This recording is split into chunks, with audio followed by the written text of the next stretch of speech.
Hello, I'm Faye Waterman, the Conversation Curator, and this is What's Your Superpower? And my guest today is Michelle Laaks. And Michelle comes from South Africa, and she has a background in signage, but also is an amazing artist who is now using her creativity for others to share their legacy through art. Welcome, Michelle, and thank you for your time. Thank you, Faye. Really nice to be here today. Now, Michelle, let's share a little bit about your background, but share the things that you're passionate about, why you do what you do, how you got to get to do what you're doing, things like that, so that we can see what your superpowers are. And I say superpowers because we have more than one. So please share a little bit about you. Yeah. Well, I must share with you that I reached just over 50. Last year, I'm now 54. I felt this urgency within me because of my upbringing and my beautiful parents who raised me. My father, when I was 18, he passed away in front of me. We were alone. It really, really impacted me in my life, and it always stayed deep in my heart because about a year before that, when I was on a hockey tour, I was quite a good hockey player in my day, I caught double pneumonia and a virus. And it took a few days because, of course, in those days, there weren't computers, there weren't cell phones, nothing like that. It took a few days for my parents to get up there, but they arrived with a priest. I'll never forget. I cannot forget. It's like stuck in my heart and my brain. They had said to the priest, Lord, if there's anyone you take away now, that's me, because I've lived my life and my daughter has not. It was almost as if a dying wish was left with me when he passed, when I was 18. And through the years, my mom never remarried. Along that journey, I found out I was adopted at 30.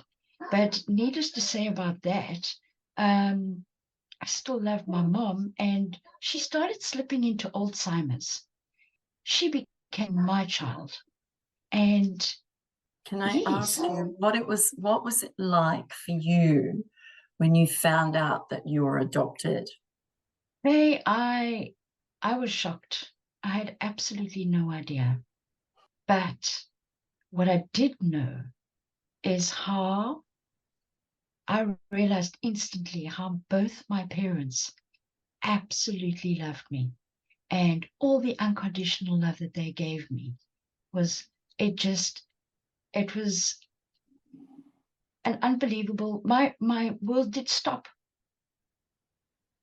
because I had absolutely no idea, and everybody kept the secret because they honored my parents so much and they protected us, my brother and I.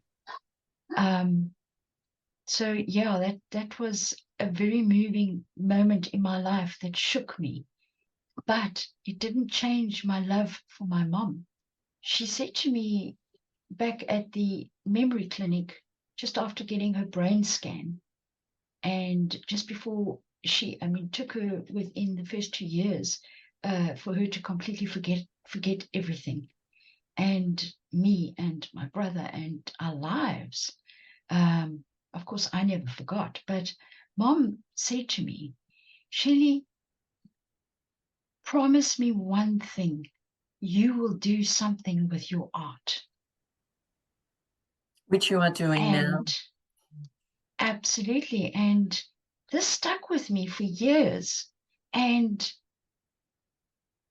I carried on with my signage, but I always still kept in and kept doing my art throughout my life, parallel, because it was a passion of mine. Then I reached 50 52, and you can start feeling this urgency. I need to do something with my passion because my mom passed at 81 and I was 44. And I really, by having those feelings and all that unconditional love, I knew I had to carry legacies to honor them for what they have done for me. It hit me that I really needed to do something. And I married it with my art. I'm doing it through my heart. And Passion. yeah, Yeah. yes. So let's take you back to when you were doing signage. What sort of signage were you doing, and what got you into the signage side of a career path to start with?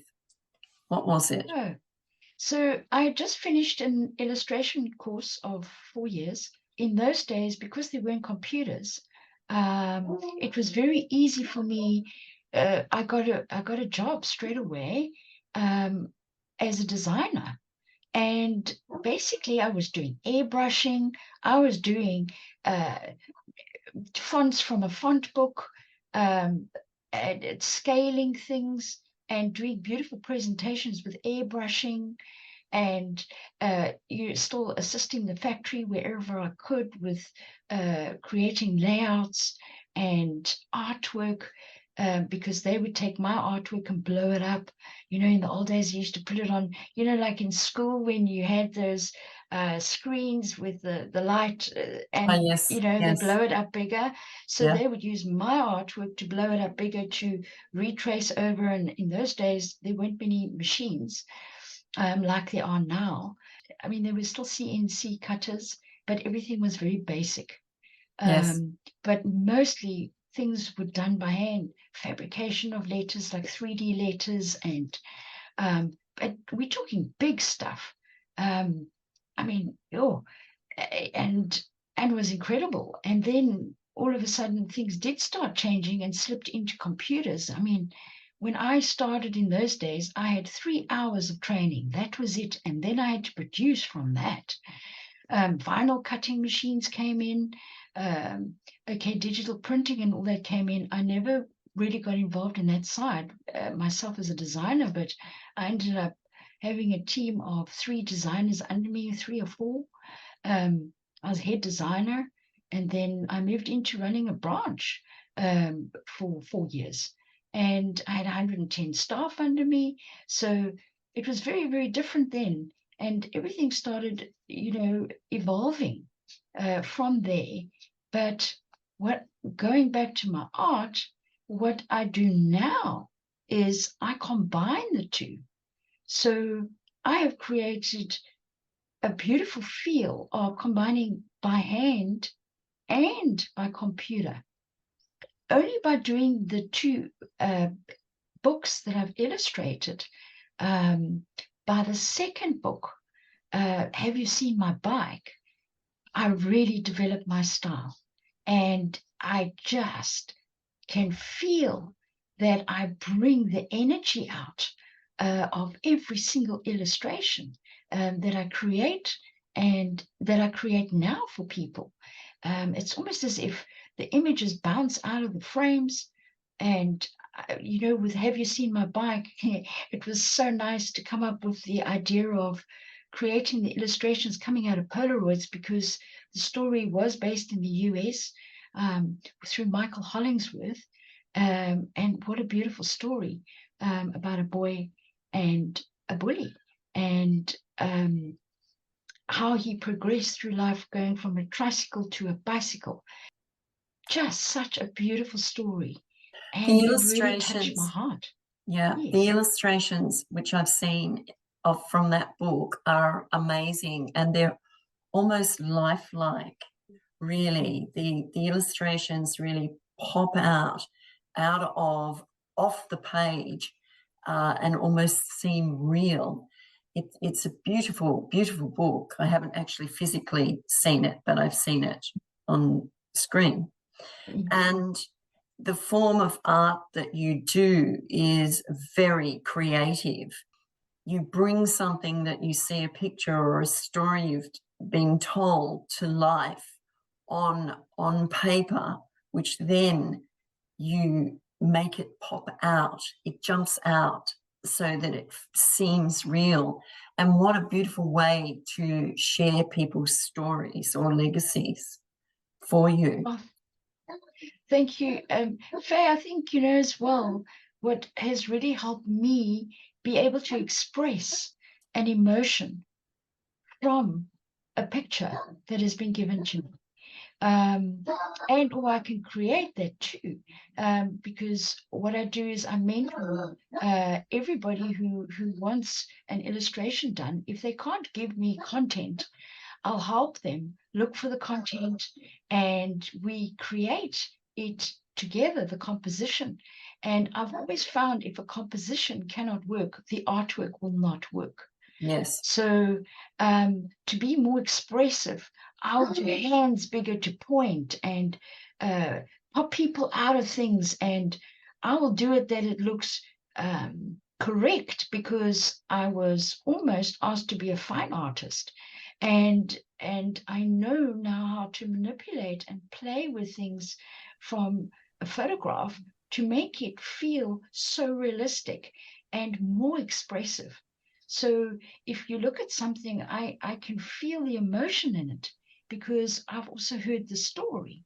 And when you look at just normal pictures, one tends to forget about it. But when it comes to artwork, people don't forget about the story behind the artwork. If I can enhance that emotion for people, that is what I love to do. So you create your artwork, and what do you mean by fine art? You said something about fine art. Well, What's the difference? in the old days, we learned all the techniques. I chose illustration because, as a fine artist, it's like a struggling artist who, it's very difficult, especially in the old days. You kind of die as an artist and then only get recognized afterwards. So So true. I thought, okay, well, if I go into illustration, my lecturers and the owners of the art school always wanted me to do fine art. And I pulled into illustration because I feel you can do fine art in it as well. Yeah. So, and that's just being super expressive because you learn all the techniques, the oil painting, oh my word, all the different mediums, printing and etching and sculpture and designing. Even then, in those days, there was just a photocopy machine version of how to do those kind of things. There weren't computers then. That was in the 80s. Mm. And and then things just, so evolving and growing. It's taken me a while to develop these tools that have become so strong in my life, and to do nothing with it. And always through the years, I always used to do things separate. And I was like, oh my word, why am I doing it separate?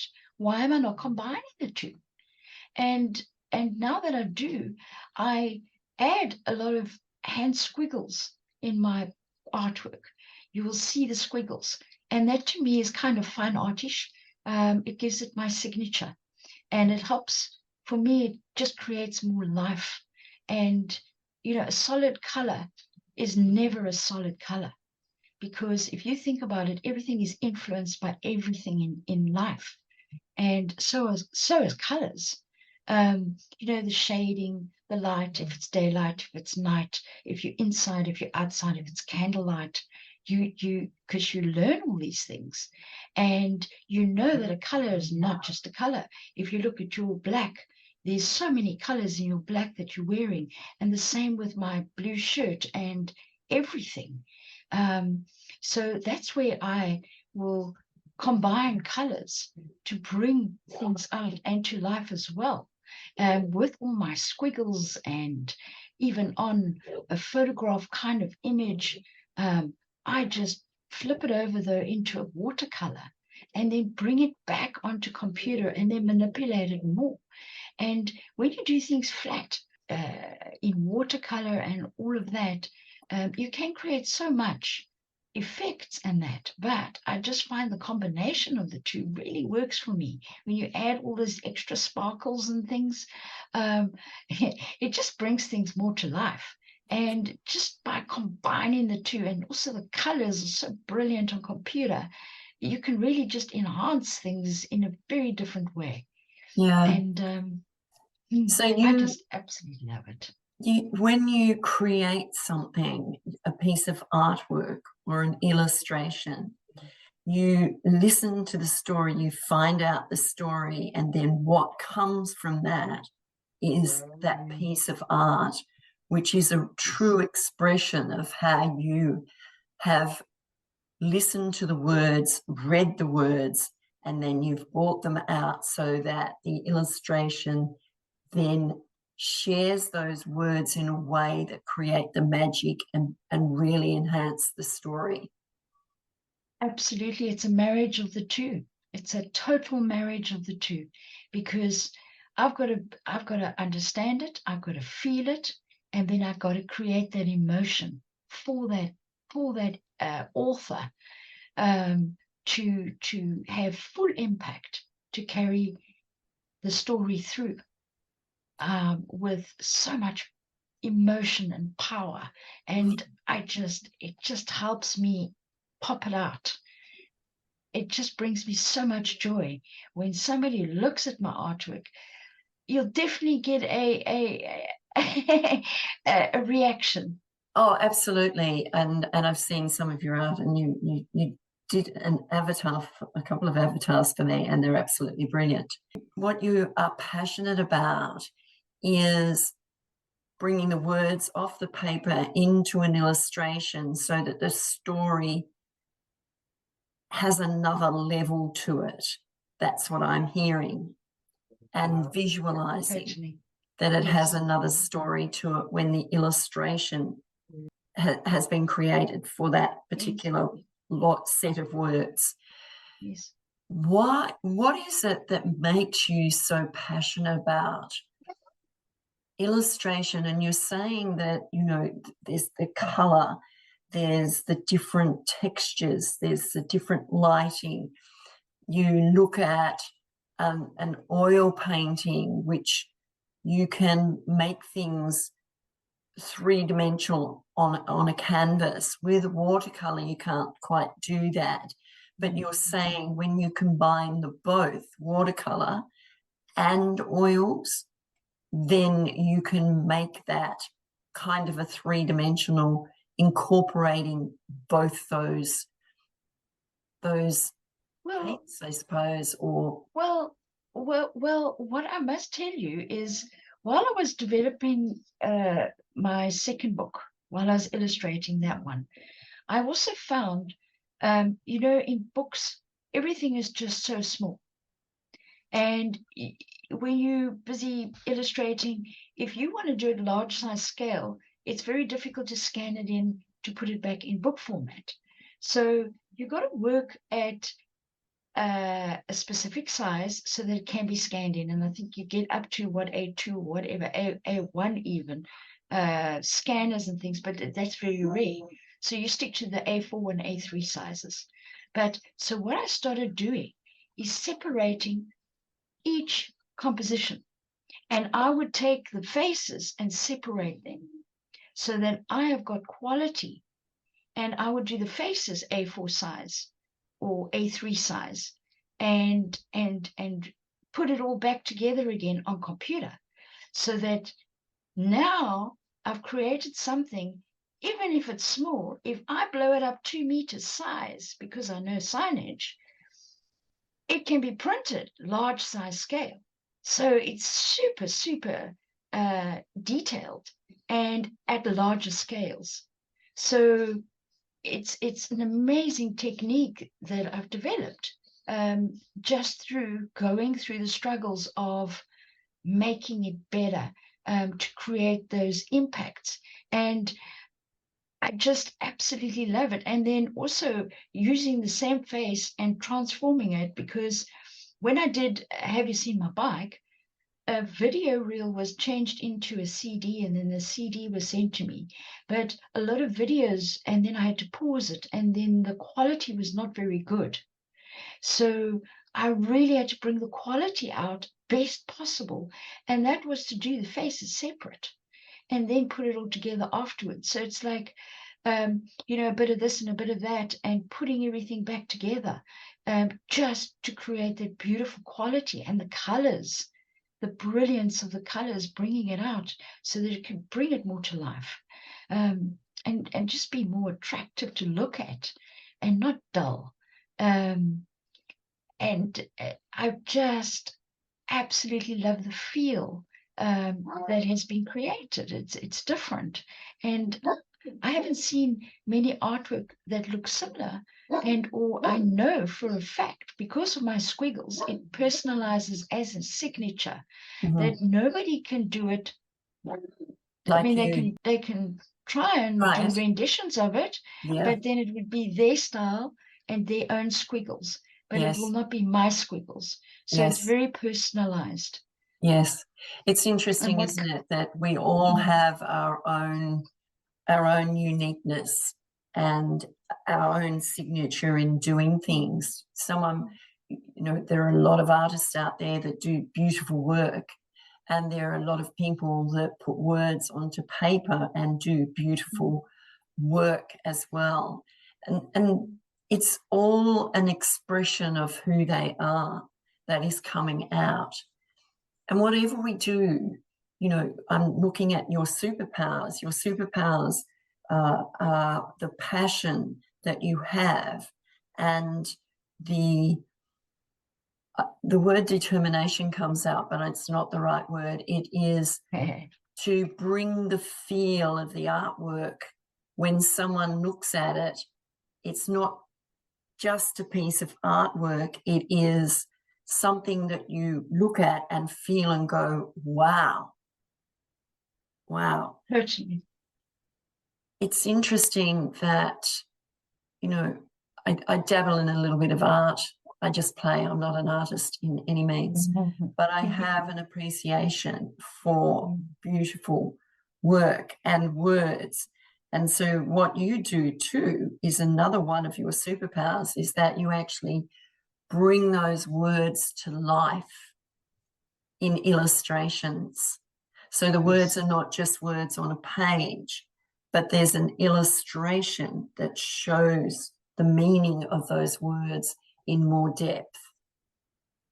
Completely. Something I wrote in a book just recently as a co-author for Rattled Awake through Lani Ray, and we collaborated with another 11 co-authors. And in that story, I put a quote there: "Don't let the music die with you," by Wayne Dreyer. That was so that don't lose your passions in life, and keep aiming for it.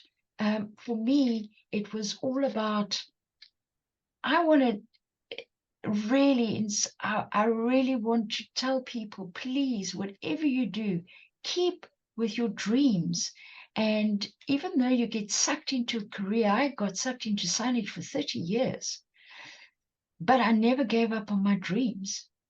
And that was to keep doing art with heart. And it's a very big awakening for me to transition my life and to help people realize that just by carrying on with your passion, you create foundations that at any stage of your life, you can flip it over into a memoir or a legacy.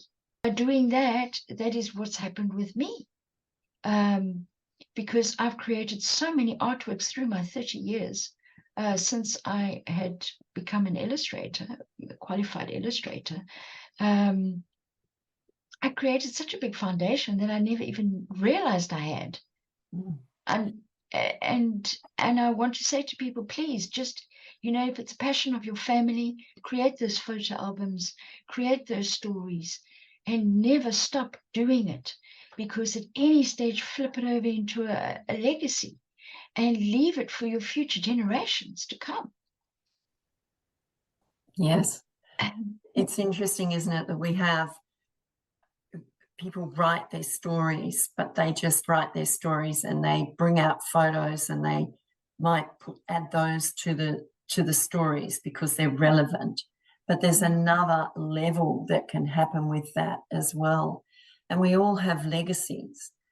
And your passion is to help people share their story in a way that it's different, but it tells more of a story within the pictures, because there are a lot of pictures that are taken years ago that nobody knows the names of those people. They can't remember them. And so they really mean nothing, which is a shame, because they are part of the history and legacy of that family through the generations, which will go on to next generation and next generation. And I loved what you said about don't give up your dreams, keep your passion. It is important to not die and say, if only I had done. It's important to say, well, I had a go at it. It doesn't matter whether you were, became famous or whatever. It's a matter of you achieving what you want to achieve in life and be proud of that. Thank you very much, Faye. There was another quote which I used in Rattle Away Volume 3, to transform yourself. You don't do big things, just do small things in a big way. Transformation will follow you. That was by Rahul Sinha. And I just felt by keep believing and never giving up, your doors will open and drive you to reach your dreams bigger than you would never have imagined. Yes, and that's so true.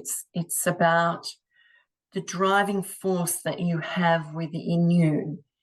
It's not what's on the outside that's important. It's important to delve inside yourself to find your purpose and your passion in life, and then to nurture it and make it grow. Even if it's only for you, it doesn't matter. It's your life, it's your legacy. So bringing that outside so that you can see it on the outside, and even others will see it. Your family will see it. Your friends will see it. You don't have to do it to be famous or anything like that. It's about doing what you love. If it's gardening or if it's building things or creating, doesn't matter. Let it happen. So, Faye, I will tell you, because I've been following my passion so much, I've been speaking to so many people internationally and on LinkedIn as my main platform. And Edward Zia started messaging me, and Edward Zia is a business connecting in network. He must have seen something in me and started inviting me to his international Zoom meetings, and I started meeting the most incredible people. That's the thing about your dreams and your goals. You will start opening things up for yourself and reaching out to others who are like-minded. And the more I shared my story and my transitioning, the more people reached out to me and the more I reached out to others. And throughout all this transitioning, I'm going to really tell you, I have a beautiful journey that has started happening in my life.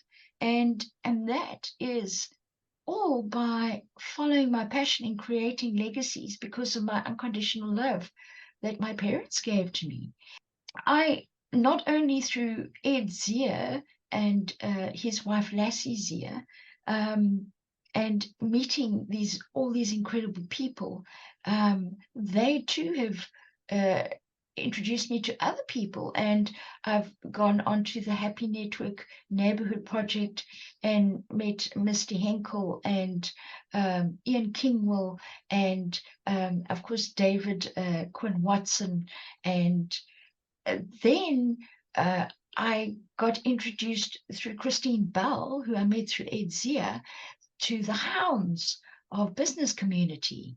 And just by speaking out, it's all about connections and collaborations and being like-minded. They see something in you.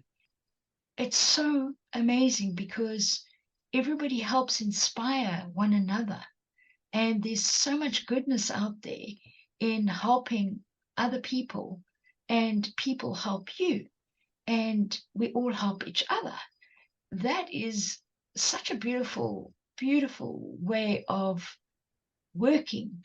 And it is so friendly, and it is so amazing that, I mean, Mike Asher-Branner from the Hounds has introduced me to Dr. Constance Leland, who she has Level Up Academy, and I had one Zoom session with her, and she was like, I need to put you on global to speak about your transitioning in your life.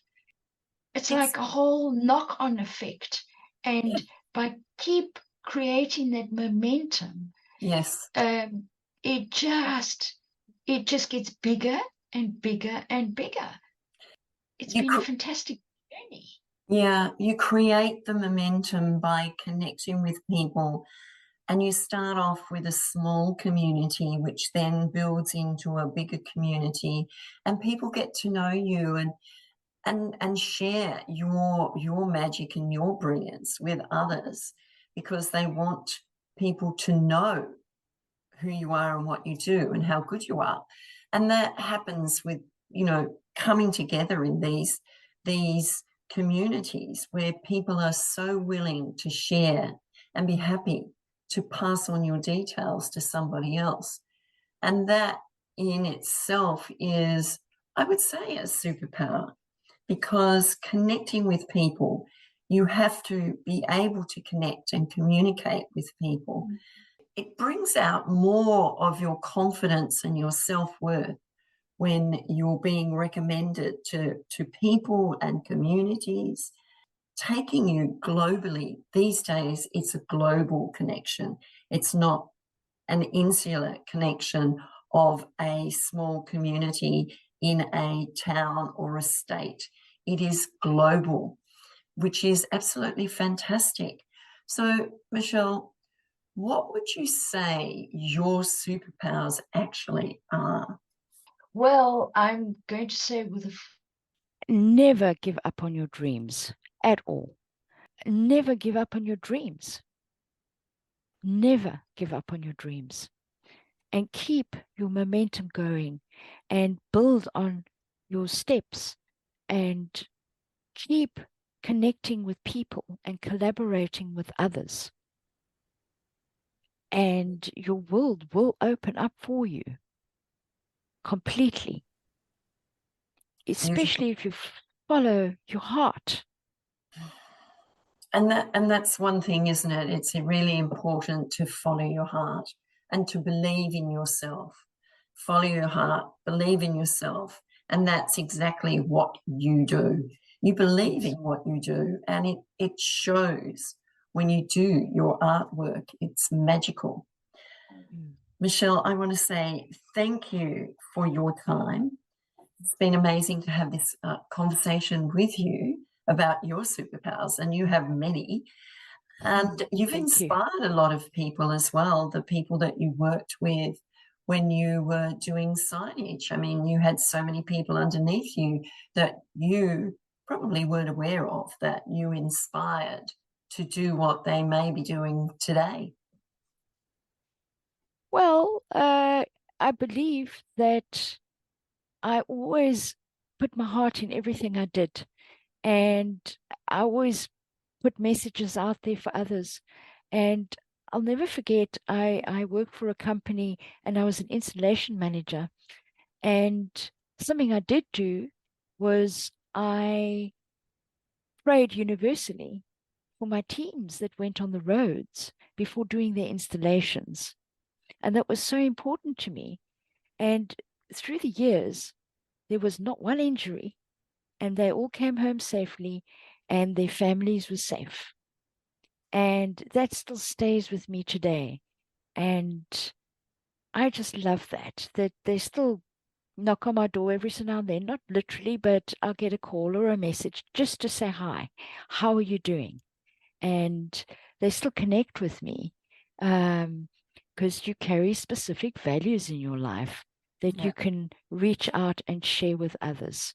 Mhm. So it's about sharing values and respect And that are memories. so important, and memories, You've definitely. created memories for these people to remember Yes, you and want to connect with you every now and then. So, yes. how fabulous is that? That's a superpower in itself. Ah, thank you. So, thank you, Michelle, so much for your time.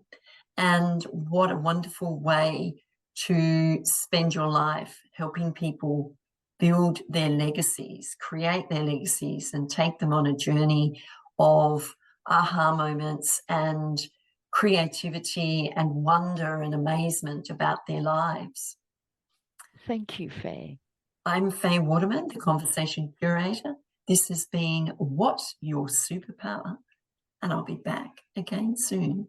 Bye for now.